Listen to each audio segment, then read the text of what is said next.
Hello అందరికీ, welcome to my channel Geethasri kitchen. ఈరోజు ఈ వీడియోలో నేను మీకు హెల్తీగా లంచ్ బాక్స్ రెసిపీ చేసి చూపించబోతున్నానండి. ఇంట్లో పిల్లలు ఆకుకూరలు తినకపోతే ఇలా చేసి పెట్టండి, ఇష్టంగా తినేస్తారండి. పైగా మనకి దీన్ని ప్రిపేర్ చేసుకోవడానికి ఎక్కువ టైం కూడా పట్టదు, 10 నిమిషాల్లోనే ప్రిపేర్ చేసుకోవచ్చు. దీనికి ఎలాంటి కొలతలు కూడా అవసరం లేదండి. ఈజీగా వంట రాని వాళ్ళు కూడా క్విక్గా ప్రిపేర్ చేసుకోవచ్చు. చూస్తుంటేనే నోరూరిపోతుంది కదా. లేట్ చేయకుండా ఎలా తయారు చేసుకోవాలో చూపిస్తాను రండి. ముందుగా ఒక మిక్సీ జార్ తీసుకొని అందులోకి పాలకూరను వేసుకోవాలి. ఇక్కడ నేను ముగ్గురికి సరిపడా చేస్తున్నానండి. అలాగే 4-5 పచ్చిమిర్చి, ఒక టమోటాని ముక్కలుగా కట్ చేసి వేసుకోవాలి. మిక్సీ పట్టేసి దీన్ని పక్కన పెట్టేసుకోవాలి. ఇప్పుడు స్టవ్ ఆన్ చేసి కడాయి పెట్టేసుకొని అందులోకి 2 టేబుల్ స్పూన్ల వరకు నూనె వేసుకోవాలి. ఇప్పుడు ఇందులోకి 2 టేబుల్ స్పూన్ల వరకు పల్లీలు వేసుకోవాలి. అలాగే అన్నీ కలిపి తాలింపు గింజల్ని కూడా వేసుకోవాలండి. చివరిలో కొంచెం జీలకర్ర వేసుకొని మొత్తం కూడా కలుపుకుంటూ బాగా ఫ్రై చేసుకోవాలి. ఇక్కడ తాలింపు గింజలు వచ్చేసి అన్నీ కూడా ఒక్కొక్క టీ స్పూన్ చొప్పున వేసుకోవాలండి. ఇప్పుడు స్టవ్ని మీడియం ఫ్లేమ్లో ఉంచుకొని ఈ పల్లీలు కలర్ మారే వరకు బాగా ఫ్రై చేసుకోవాలండి. ఇక్కడ నేను చూపిస్తున్న విధంగా లైట్ బ్రౌన్ కలర్లోకి వచ్చే వరకు బాగా ఫ్రై చేసుకోవాలి. ఇప్పుడు వీటిని ఏదైనా ప్లేట్లోకి తీసుకొని పక్కన పెట్టేసుకోవాలి.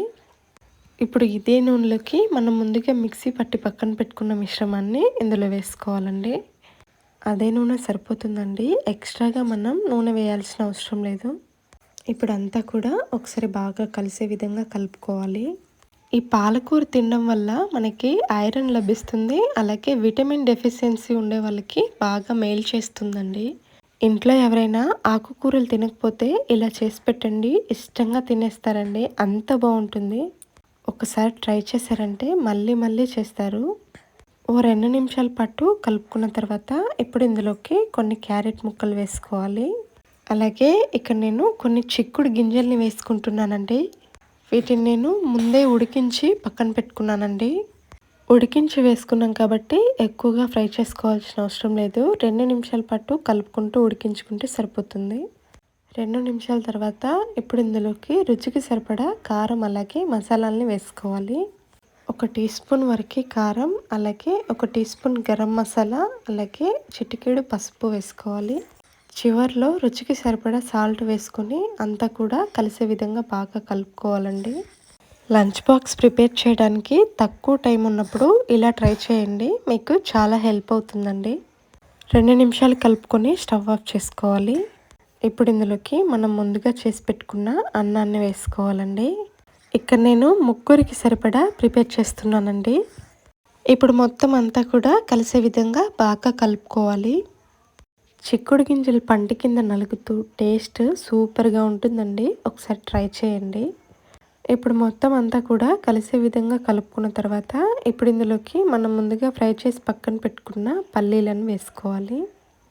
పల్లీలు కూడా వేసుకొని ఇప్పుడు మొత్తం ఒకసారి మళ్ళీ కలుపుకోవాలి. అంతా కూడా కలిపేసుకున్న తర్వాత చివర్లో సాల్ట్ సరిపోయిందా లేదా అని ఒకసారి చెక్ చేసుకోండి. ఒకవేళ సాల్ట్ సరిపోకపోతే ఇంకొంచెం యాడ్ చేసుకోండి. అంతేనండి, లంచ్ బాక్స్ రెడీ అయిపోయింది. ఈ వీడియో మీకు నచ్చినట్లయితే ఒక లైక్ చేసి అలాగే ఈ వీడియోని మీ ఫ్రెండ్స్ అండ్ ఫ్యామిలీస్కి షేర్ చేయండి. తప్పకుండా ఈ రెసిపీని ఒకసారి ఇంట్లో ట్రై చేయండి.